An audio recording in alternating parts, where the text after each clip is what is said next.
Graça e paz, amados, voltando aqui com o tema A Graça Sempre Existiu, parte 2. Então, abençoados, como estávamos falando, a graça de Deus ela foi manifesta desde o início.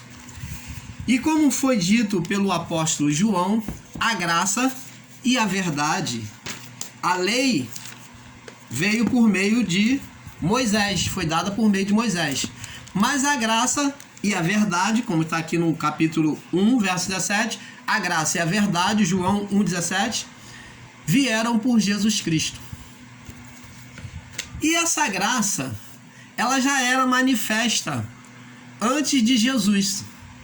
Nós vemos ali no Éden, o que é a graça, para você entender, você que está chegando agora.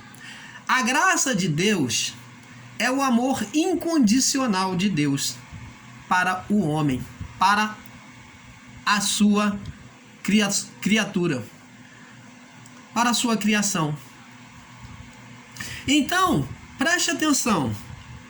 Adão, eu estive dizendo aqui que Adão, no início da criação, Adão e Eva pecaram contra Deus. Mas Deus já havia, em amor, exortado, advertido a eles que se eles pecassem, o que aconteceria?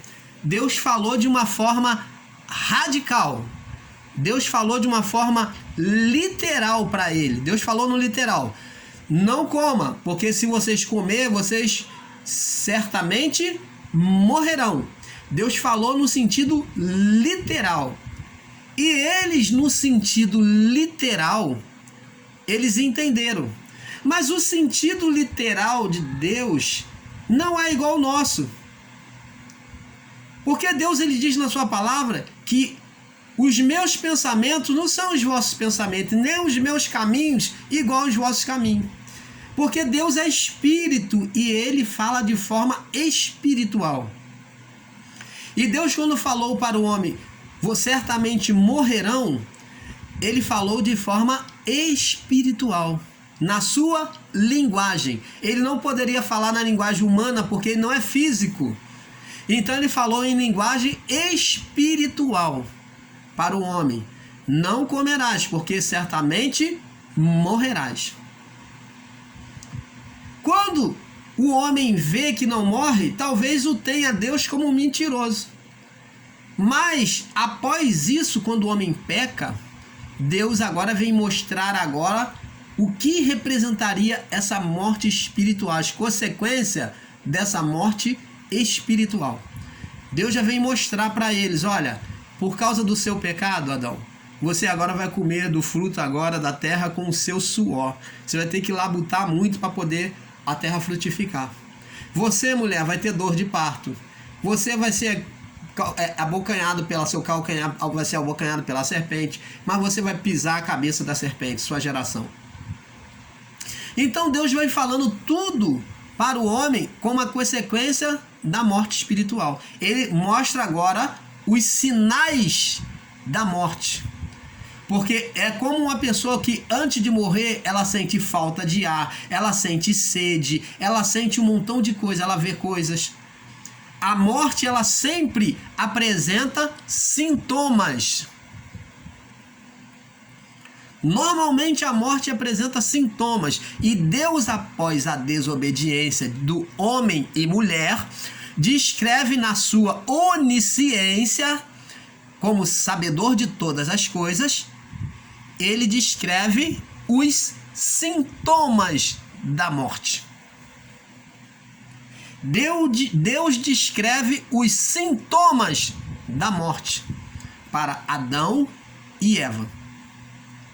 Ele não amaldiçoa, ele não sentencia. Isso não é sentença, não é maldição, mas é sintomas da morte. Deus descreve para eles os sintomas da morte.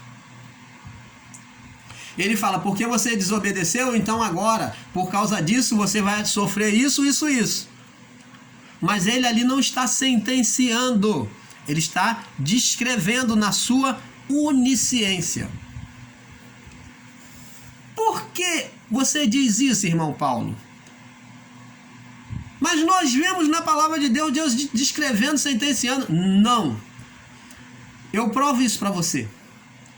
Quem sentencia o mal, quem dá o castigo, não afaga o erro. Quem sentencia o castigo não afaga o erro. Após o pecado, quando Deus procura o homem, preste atenção, se o homem estava errado, se Deus tinha amaldiçoado o homem, por que ele se volta para o homem de novo? Se Deus sentenciou o homem, desprezou o homem, castigou o homem e mulher, por que ele se volta para o homem? Ele vem procurar o homem na viração do dia. Então, Adão e Eva se esconderam de Deus. Se escondeu por quê? Porque viram que estavam nus, perderam a glória, perderam o Espírito de Deus. Se retirou porque o Espírito não habita num estado de oposição, não habita em lugar de inimizade contra Deus, não habita num coração soberbo, não habita na ganância dos olhos e da vontade da carne. Então o Espírito se retirou, o homem estava condenado. Após isso, então, Adão falou, quando Deus procurou, falou: Adão, aonde tu estás? E ele disse para Deus: Senhor, ouvimos a tua voz na viração do dia, vimos que estava nus e nos escondemos. E Deus pergunta a Adão e diz assim, no verso 3:11, quem te mostrou que tu estava nu? Essa daqui é uma resposta que eu não preciso dizer mais nada. Está aqui para ninguém poder dizer mais nada. Deus não sentenciou. Está aqui a resposta de Deus. Deus falou: eu não te condenei. Quem te fez saber que estava nu? Quem te fez saber que estava nu? Se foi Deus que condenou, por que então Deus faz essa pergunta para ele? Quem te fez saber que estava nu? Aqui, em outras palavras, você pode pegar essa pergunta de Deus e colocar com a seguinte palavra: Deus não condena o homem. Deus nunca condenou homem algum. Quem condena o homem é o próprio, quem condenava o homem era o próprio pecado, espírito opositor que ele se levantou contra ele. Então, Deus foi lá, no verso 21, fez o Senhor Deus a Adão e a sua mulher túnicas de pele e os vestiu. Como eu falei, torno a falar, que Deus maravilhoso é esse, que mesmo diante do erro do homem, preste atenção, olha a graça sendo manifesta de novo, Deus vai lá, sacrifica um animal e Deus virou alfaiate, fez uma roupa para o homem e mulher e cobriu o homem e mulher, vestiu. Olha o amor incondicional de Deus. Se Deus tivesse sentenciado o homem a castigo, o homem e a mulher, então ele não teria vestido o homem. Ele mesmo foi lá e sacrificou porque ele já tinha uma provisão. Olha que Deus sábio, que Deus onipresente, onisciente, onipotente é esse que já tinha uma provisão para que se o homem errasse, o caminho que é Cristo, ele já tinha uma reparação em Cristo. Quando ele sacrificou, derramou sangue pela primeira vez em favor do homem, fazendo a reparação em Cristo naquilo que aconteceria bem mais lá na frente. Diga glória a Deus por isso. Reconheça esse amor. É aí, nesses pequenos escritos, que muitos ensinadores em graça desprezam que está aqui, ó, revelada a graça de Deus já manifesta. Isso aqui é a graça. Isso aqui já é a graça de Deus sendo manifesta. Não de forma visível, não de forma que visível na forma espiritual, mas aqui é uma forma manifesta pela história da criação. Aqui já faz uma escatologia sobre a graça que se manifesta hoje para nós.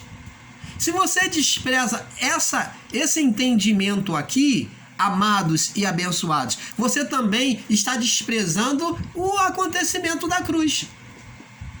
Porque é o mesmo acontecimento. Deus sacrificou um animal e derramou o sangue do animal e da pele do animal vestiu o homem. Quando o homem estava vestido de folhas de figueira. E a folha de figueira tem a representação da religião judaica, dos ensinos religiosos, do sistema religioso, a religião judaica, da tradição judaica. É a folha de figueira que não pode cobrir permanentemente, que logo se desfaz, apodrece, resseca e se rasga, se rompe. Então Deus vem agora trazer a provisão perfeita para o homem. Quem? Que era das vestes do animal. Quem era essa provisão perfeita que iria cobrir a nudez do homem de uma vez por todas? Cristo. Você está entendendo, amados? Vamos prosseguir. Aí, após isso, nós vemos vários sinais, então. Vemos Deus, olha, se manifestando em meio ao deserto. Oi, presta atenção, ó, graça de Deus. Deus trazendo salvação em meio ao Mar Vermelho, livrando da mão de Faraó. Deus protegeu o povo antes mesmo de ir para o deserto da morte do primogênito, guardou o seu povo do anjo da morte. Depois guardou o seu povo de ser afogado no mar, desfez o exército de Faraó. Olha só a manifestação de Deus, hein? Em meio ao Mar Vermelho. Deus supriu a necessidade do seu povo com maná. Supriu a necessidade do seu povo com cordonizes. Deus estava dia e noite junto com o seu povo através de uma coluna de fogo, uma coluna de nuvem. De noite, uma coluna de fogo. De dia, uma coluna de nuvem. Foram todos os 40 dias ali, Deus estando com o seu povo. Coluna de fogo, coluna de nuvem, coluna de fogo, coluna de nuvem, indo adiante do povo, guiando o povo. Deu maná, deu cordonizes, tirou água da rocha, que essa rocha representa o próprio Cristo. Tirou água da rocha, quando Moisés feriu a rocha. E tivemos muitos outros acontecimentos, muitos outros sinais. Mesmo na rebeldia, quando foram picados pela serpente, ele trouxe a provisão para não deixar o povo perecer, que colocou a simbologia de Cristo pela serpente ardente. Então tivemos muitos sinais. E depois então, lá na época de Noé, temos a salvação de Cristo representando a arca, a graça de Deus salvando vidas que se voltaram para Deus. Deus não acabou com o mundo inteiro, mas ele deixou o seu arco, que se chama até o ser humano hoje, na sua falha compreensão, até também já disse isso aqui, é conhecido como arco-íris no nosso entendimento, mas é arco de Deus. Tá? Eu venho corrigir aqui, eu até disse arco-íris. O íris é porque eles criaram uma divindade que é a deusa Íris, né? A deusa Íris, que era o deus o Deus daquela época, mitológico daquela época. Então, a partir daí, os hebreus, tanto como os hebreus como os egípcios, eles tinham a divindade, os egípcios tinham a divindade da deusa Íris, né? Então, eles atribuíram que esse arco era dela, mas esse arco colorido que você vê, que é Íris, porque, na verdade, Íris se deu o nome de Íris cheio de cor, mas era atribuída à divindade da deusa Íris, tá? Então, o arco é arco de Deus. Arco de Deus. Esse arco colorido que dá após muita chuva ou alguma chuva, significa arco de Deus, que faz a lembrança do pacto de Deus de não acabar o mundo mais em meio às águas. Não acabar com a criação em meio às águas mais. Então, Deus até hoje cumpriu e tem cumprido esse pacto. Então, nós vemos esse amor de Deus, essa graça de Deus nessa geração de Noé, que é Gênesis 7:7. Você pode ver, vamos ver aqui Gênesis 7:7. Gênesis 7:7 diz assim: E Noé entrou na arca e com ele seus filhos e sua mulher e as mulheres de seus filhos, por causa das águas do dilúvio. Então, você vê que Deus salvou essas pessoas. E após isso, após o dilúvio, Deus cria um arco de aliança. E nós vemos então que depois Deus vai fazendo várias outras salvações no meio do povo, tá? No meio do povo hebreus, tá? Ele manda anjos, né? Fazer várias outras salvações.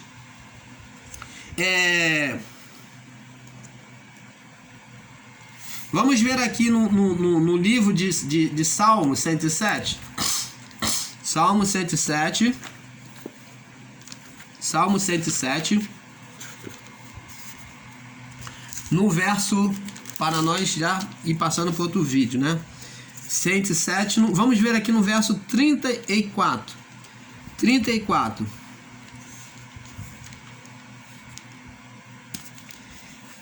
Diz assim: Ele converte, vamos ler do 33 em diante. Ele converte os rios em um deserto e as fontes em terra sedenta, a terra frutífera em estéril, pela maldade dos que nela habitam. Você está vendo? Então você está vendo que a sentença de Adão foi devido ao quê? A ele transgredir. Ele criou um mundo paralelo, um mundo em oposição a Deus, que não era divino. Ele criou um outro mundo. Ele dividiu, ele apartou a criação do Éden. Ele apartou a criação do Éden. Porque você vê que o reino de Deus já era manifesto no reino dos homens, junto. Você vê que hoje Jesus vem trazer de volta o reino de Deus. João Batista vem dizendo aqui, ó. Vamos lá, João Batista vem dizendo: arrependei-vos, porque é chegado a vós o reino dos céus. Está próximo o reino dos céus. João Batista usou a palavra está próximo. Quem diz que é chegado a vós é Jesus, porque ele era o próprio reino, a manifestação do próprio reino. E o que é reino de Deus? É a graça de Deus manifesta por meio de Cristo Jesus. Quando a graça de Deus, ela não era de forma plena, visível. Quando Jesus vem, Deus, ele toma a forma do seu filho, né? Ele na figura do seu filho, ele se manifesta por meio de Cristo. Então agora a graça é manifestada de forma visível, de forma plena. Por isso a palavra diz: porque Deus amou o mundo de tal. Essa palavra tal, como falei, volto a dizer, é incomparável. É uma palavra que não tem expressão para se comparar. Você pode pegar no hebraico que você não encontra uma palavra específica para expressar essa palavra tal que foi escrita no hebraico. Do amor de Deus. Então, não se compara a nada. Não existe palavra para expressar esse amor. Então, de tal maneira que deu o seu Filho unigênito, para que todo aquele que nele crer não pereça, mas tenha a vida eterna. Então, amados, é isso que nós temos que entender. Vamos ficar nessa parte, vamos passar para o próximo vídeo, tá bom? Um pouco aqui, um pouco ali. Vamos para a parte 3. Fique na paz.